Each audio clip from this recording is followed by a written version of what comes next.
الرحمن الرحیم، السلام علیکم بچوں۔ آج آپ کا دوسرا چیپٹر جو ہے وہ استقامت میں نے شروع کروانا ہے، کلاس 8 سے۔ امید ہے اچھے خیریت سے ہوں گے، اور کیونکہ اس ہفتے میں صرف 2 دن ملے ہیں اس لیے ذرا کام تھوڑا سا زیادہ ہے۔ اور اب یہ والا جو کام آپ کو ملے گا اس میں کچھ آنسر اور کویسچن جو ہیں وہ کم از کم 6 کویسچنز ہیں، اور کوشش کیا کریں خالی جگہ تو اس کے اوپر ہی فل کر لیا کریں۔ تو یہ باقی 6 کویسچنز ہیں، یہ آپ کے پاس اب کافی دن ہوں گے، یعنی بدھ، جمعرات، جمعہ، ہفتہ، اتوار، 5 دن ہوں گے۔ آپ چاہے تو کہ کویسچن روز کر لیں تب بھی ہو جائے گا، ساتھ ساتھ یاد کر کے لکھ لیں تو اور بھی اچھا ہو جائے گا، لیکن بہت اچھے طریقے سے بیٹے آپ لوگوں نے اس کو یاد کرنا ہے۔ استقامت ہے اس کا ٹاپک آج ہے، تو یہ آپ کے پیج نمبر 23 کے اوپر موجود ہے۔ میں آپ کو تھوڑے سے ویسے ہی نوٹس بنا کر دیتی ہوں تاکہ تھوڑا آپ اچھے طریقے سے اس کو سمجھ سکیں، لیکن بک کو بھی ساتھ پڑھنا ہے آپ لوگوں نے۔ اس میں پہلے تو ہم سب سے پہلے کوئی بھی میں آپ کو بتاتی ہوں سبق جو ہو اس کے جب تک آپ کو لفظی معنی پتہ نہیں ہوں گے تو آپ کو صحیح طریقے سے سمجھ نہیں آ سکے گی۔ آج استقامت ہے، اور استقامت کے لفظی معنی ہے سیدھا رہنا، سیدھا رہنا یا سیدھے چلتے رہنا۔ یہ صرف اس کے معنی ہیں جو آپ لفظی معنی لفظ کے جو ہوتے ہیں۔ اگر ہم اسے قرآن اور سنت کے لحاظ سے دیکھتے ہیں، یعنی ہم قرآن اور سنت کے لحاظ سے اس کا مفہوم سمجھنے کی کوشش کرتے ہیں، جس کا مطلب یہ ہوگا کہ اسے میں نے لکھ دیا پرپل کلر میں، ذرا ہائی لائٹ کر دیا کہ جس بات کو حق مان لیا جائے پھر اس پر قائم رہیں، حالات چاہے جیسے بھی ہوں۔ اب کس قسم کے حالات درپیش ہو سکتے ہیں، آپ کو مشکلات پیش آئیں، مخالفتوں کا سامنا کرنا پڑے، تکلیفیں دی جائیں، لیکن جب آپ حق بات پر ہیں تو آپ نے ان سب چیزوں کو، یعنی مشکلات کو، مخالفتوں کو، تکلیفوں کو، سب کچھ صبر سے برداشت کرنا ہے، لیکن حق سے منہ نہیں موڑنا، اور ثابت قدمی سے دین پر قائم رہنا ہے۔ یہ بہت ضروری ہے۔ اور یہ جو پہلا پیرا آپ کے اس میں آتا ہے جو کہ 3 لائنوں پر مشتمل ہے، یہ آپ کا کویسچن نمبر 1 بھی ہے، اور کویسچن نمبر 1 آپ کا استقامت کا مفہوم تفصیل سے بیان کریں۔ یہ اس کا صرف اتنا حصہ جو ہے وہ آپ ڈیفینیشن میں لکھیں گے، باقی پورے چیپٹر میں سے آپ نے یہ تھوڑا سا خود بھی کام کرنا ہے کہ پورے چیپٹر میں سے آپ نے اس کو جو اہم چیزیں ہیں، جس طرح کویسچن نمبر 2 میں سے کچھ ہوں گی، 3 میں سے ہوں گی، رسول پاک صلی اللہ علیہ وسلم کی استقامت کا کوئی ایک واقعہ بیان کر دیں، تو اس طرح یہ پہلا سوال جو ہے وہ تفصیل کے ساتھ ہو جائے گا۔ ٹھیک ہے، یہ تو میں نے آپ کو بیچ میں اس لیے بتایا کہ آپ کو ساتھ کے ساتھ جو ہے وہ اندازہ ہوتا رہے۔ اب کیا ہوتا ہے کہ حالات ہمارے کسی بھی قسم کے، میں نے آپ کو بتا دیا، مشکلات ہیں، مخالفتیں ہیں، تکلیفیں ہیں، لیکن ہمیں صبر کرنا ہے۔ ہمارا یعنی رویہ ہمارا کیسا ہونا چاہیے؟ ہمارا رویہ صبر والا ہونا چاہیے، ہم حق سے منہ نہ موڑیں، ہم ثابت قدم رہیں اور اپنے دین پر قائم رہیں۔ یہ ہماری سارا چیز جو ہے وہ کیا کہلائے گی؟ استقامت کہلائے گی۔ اب استقامت کا حکم کس لیے دیا گیا؟ استقامت کا حکم اس لیے دیا گیا کہ ایک طرف ہماری آزمائش ہو جائے۔ ٹھیک ہے، نمبر 1 پہ کیا ہے کہ آزمائش لکھا ہوا ہے میں نے، تو اس کا ہے کہ اگر ایک طرف ہماری آزمائش ہو جائے کہ ہم اپنے ایمان کے دعوے میں کتنے سچے ہیں۔ دوسرا اس لیے اس کے ذریعے ہماری استقامت دکھانے والوں کے درجات اللہ تعالیٰ بلند کرتا ہے۔ تیسرا اس کے ذریعے سے دین بھی پھیلتا ہے، دین بھی پھیل سکتا ہے۔ یعنی استقامت کا حکم اس لیے رب نے دیا ہے کہ ایک طرف ہماری آزمائش ہو جائے کہ ہم ایمان کے دعوے میں کتنے سچے ہیں، استقامت دکھانے والوں کے درجات اللہ بلند کرتا ہے، اور دین بھی پھیل سکتا ہے۔ یہ 3 ایسی چیزیں جو ہیں اس لیے اس کا حکم جو ہے وہ دیا گیا ہے۔ یہ آپ کے کویسچن نمبر 2 اور 3 میں بھی اس کا جواب جو ہے وہ انوالو ہوگا۔ اب ہے کہ اس کا اجر عظیم ہے کہ سورہ حامیم سجدہ 30 تا 32 جو ہے اس کا ترجمہ آپ کی کاپی کے اندر جو ہے وہ دیا ہوا ہے، اس کو آپ نے ایک دفعہ دیکھنا ہے۔ یہ میں نے آپ کو صرف اوپر لکھ کر دیا کہ سورہ حامیم سجدہ جو ہے وہ آپ نے دیکھنا ہے۔ اس کا آپ کی بک کے اوپر ہے کہ جن لوگوں نے کہا کہ ہمارا رب اللہ ہے اور پھر اس پر ڈٹ گئے تو ان پر فرشتے یہ خوشخبری لے کر نازل ہوتے ہیں کہ نہ تم خوف کھاؤ اور نہ غم کرو، اور اس جنت کی نوید پر خوش ہو جاؤ جس کا تم سے وعدہ ہے۔ ہم دنیا کی زندگی میں بھی تمہارے حامی اور مددگار اور دوست ہیں، اور آخرت میں بھی۔ حامی کا مطلب ہے حمایت کرنے والا۔ اور اس جنت میں تمہارے لیے وہ سب کچھ ہوگا جو تمہارا جی چاہے گا، اور وہ سب کچھ ہوگا جو تم طلب کرو گے بطور میزبانی کے بہت بخشنے والے نہایت مہربان کی طرف سے، یعنی اللہ تعالیٰ کی طرف سے۔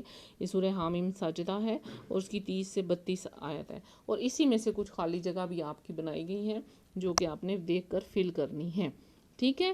اس کے بعد ہے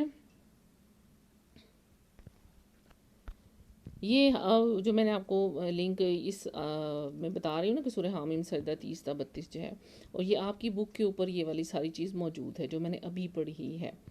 اس کے بعد ہے، آپ دیکھیں یہ میرے خیال رپیٹ ہوگی بچوں، سورہ حامیم سجدہ۔ اب میں آپ کو بتاتی ہوں کہ رسول صلی اللہ علیہ وآلہ وسلم کی استقامت جو تھی اس پر کے بارے میں بات کرتے ہیں کہ اسلام کی ان تعلیمات پر جو ہمیں رسول پاک صلی اللہ علیہ وآلہ وسلم نے بتائیں اور جس طرح عمل کیا، وہ ہمارے لیے بہترین نمونہ ہے۔ اور یہاں پر کچھ واقعات ہیں کہ جب مکہ میں رسول صلی اللہ علیہ وآلہ وسلم کو بہت زیادہ ستایا جاتا تھا، یہ تو آپ مختلف واقعات بچپن سے ہی پڑھتے آتے ہیں کہ لوگ بہت زیادہ تنگ کرتے تھے، دھمکیاں دیتے تھے، توہین و تمسخر کرتے تھے، لالچ دیتے تھے، قید و بند، غرض کوئی ظلم جو ہے نہ چھوڑا ان لوگوں نے۔ آپ صلی اللہ علیہ وآلہ وسلم کے چچا پر زبردست دباؤ ڈالا گیا، لوگوں نے، کافروں نے ڈالا کہ آ کر سمجھانے کی کوشش کی، تو پھر چچا جو ہیں وہ آتے ہیں ہمارے پیارے نبی کے پاس، حضرت محمد مصطفیٰ صلی اللہ علیہ وآلہ وسلم کے پاس۔ تو آپ دیکھیں کہ جو بات رسول صلی اللہ علیہ وآلہ وسلم نے ارشاد فرمائی اس کی عظمت قیامت تک قائم رہے گی۔ آپ نے فرمایا، یہ دیکھیں کہ اگر یہ کافر میرے دائیں ہاتھ پر سورج اور بائیں ہاتھ پر چاند بھی رکھ دیں، یعنی دائیں ہاتھ پر سورج اور بائیں ہاتھ پر چاند بھی رکھ دیں، تب بھی میں اس دین حق کی تبلیغ و دعوت سے باز نہیں آؤں گا۔ اب یہ دیکھیں، یہ ساری باتیں جو ہیں یہ ہمارے پیارے نبی کی کس چیز کو بیان کر رہی ہیں؟ ان کی استقامت کو بیان کر رہی ہیں، جو ہم نے بالکل پہلے پیراگراف پر کہا ہے نا کہ ثابت قدمی سے دین پر قائم رہیں۔ لیکن اسی میں یہی بات بتائی گئی کہ ہمارے پیارے نبی پر کتنا ظلم ہوا، لیکن وہ اپنے اس پر قائم رہے۔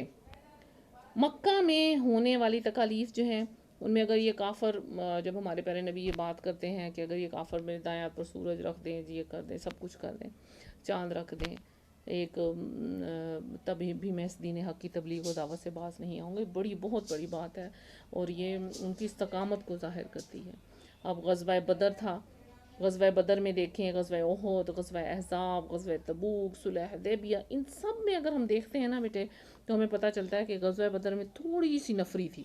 نفری کا مطلب تھوڑے سے لوگ تھے آپ کے پاس، اور اس کے ساتھ ایک بہت بڑی مسلح فوج کا مقابلہ کیا۔ مسلح فوج کا مطلب وہ ہوتا ہے کہ جس کے پاس اسلحہ بھی ہو، اور آپ کے پاس جو فوج تھی وہ کم تھی۔ پھر غزوہ احد میں اگر دیکھتے ہیں تو اس وقت اتنے مشکل حالات تھے، آپ زخمی بھی تھے، اس کے باوجود بھی جو ہے وہ آپ ثابت قدم رہتے ہیں۔ پھر غزوہ احزاب میں دیکھیں، غزوہ احزاب میں کیا ہوتا ہے کہ غزوہ احد میں تو انتہائی مشکل، جب ان کے دندانے مبارک شہید ہوتے ہیں، یہاں آپ نے پیچھے ہی پڑھا تھا۔ غزوہ احزاب میں لوگوں کا کلیجہ منہ کو آ گیا، لیکن آپ صلی اللہ علیہ وآلہ وسلم کے پائے مبارک میں کوئی لغزش نہ آئی، یعنی آپ بالکل بھی نہ گھبرائے، اپنے اس پر دین پر قائم رہے۔ صلح حدیبیہ کے موقع پر اگر دیکھا جائے تو آپ کی استقامت اور دور اندیشی کی بے مثال مظاہرہ کیا آپ نے۔ غزوہ تبوک میں دیکھیں، اس میں کیا ہے کہ غزوہ تبوک کے حوصلہ شکن اور صبر آزما حالات میں بھی آپ نے استقامت دکھائی۔ منافق سازشیں کرتے تھے، تہمتوں کے تیر لگاتے تھے، الزام تراشیوں کے ہتھ کنڈے استعمال کرتے تھے، یعنی کوئی بھی چیز جو تھی نا وہ رسول صلی اللہ علیہ وآلہ وسلم کو ذرہ بھر اپنے موقف سے نہ ہٹا سکی۔ رسول صلی اللہ علیہ وآلہ وسلم ایک پہاڑ کی طرح مخالفتوں، آزمائشوں کے طوفان کے مقابلے میں کیا کرتے ہیں کہ اپنی جگہ پر قائم رہتے ہیں۔ اور یہ جو رسول صلی اللہ علیہ وآلہ وسلم کی استقامت کا پیج نمبر 23 سے لے کر پیج نمبر 24 کے اوپر پہلا پیرا ہے، وہاں تک یہ آپ کا کوسچن نمبر 5 کا آنسر بھی ہے، اس کو بھی آپ نے ساتھ ساتھ دیکھنا ہے۔ اگلا ہمارا ٹاپک اسی میں آ جاتا ہے کہ صحابہ کرام کی استقامت کیا تھی۔ اس میں نا 2 صحابہ کرام کا بڑا ذکر کیا گیا ہے، ایک حضرت خباب بن الارت تھے اور دوسرے حضرت خبیب ہیں، ان کے بارے میں بتایا گیا ہے کہ جو صحابہ کرام تھے انہوں نے استقامت کے جو کارنامے سر انجام دیے وہ بھی ہمارے لیے بہترین نمونہ ہے۔ اب حضرت خباب کا بتاتے ہیں کہ ایک دفعہ ہم نے اپنی مصیبتوں کا حال بیان کر کے دعا کی درخواست کی، تو رسول صلی اللہ علیہ وآلہ وسلم فرماتے ہیں کہ تم سے پہلے لوگوں میں ایسا بھی ہوا کہ ایک آدمی کو زمین میں گاڑ دیا گیا. زمین میں گاڑنے کا مطلب ہوتا ہے کہ زمین کھود کے اس کے اندر آدھا کر دیا گیا، دفنا دیا گیا، پھر اسے آرے سے چیر کر 2 حصوں میں تقسیم کر دیا گیا، مگر وہ ثابت قدم رہا اور لوہے کی کنگھیوں سے کسی کا گوشت اچیل اچیل کر الگ کر دیا گیا، لیکن پھر بھی وہ اپنے دین سے نہ ہٹا. اور پھر انہیں حضرت خباب رضی اللہ تعالیٰ کے ساتھ بھی یہی ہوا کہ جب وہ اسلام قبول کرنے کے نتیجے میں ان کے اوپر لوگ طرح طرح کے ظلم ڈھاتے تھے، حتیٰ کہ ایک دن زمین پر کوئلے دہکا کر انہیں ان پر چت لٹا دیا گیا، یعنی سیدھا لٹا دیا گیا، اور ایک شخص ان کی چھاتی پر پاؤں رکھ کے کھڑا رہا، اس وجہ سے کھڑا رہا کہ وہ کروٹ بھی نہ بدل سکے اور ان کی کمر جو ہے وہ زمین پر لگتی رہے. اتنی دیر وہ شخص کھڑا رہا کہ آپ کے جسم کی چربی جو ہے وہ پگھلنے سے خود ہی سارے کوئلے جو ہیں وہ ٹھنڈے پڑ گئے، اور یہ نشان عظمیت و استقامت کے تمغے کے طور پر ساری عمر کے لیے آپ کے جسم پر ثبت ہو کر رہ گئے، یعنی آپ کے جسم پر نشانات بن گئے.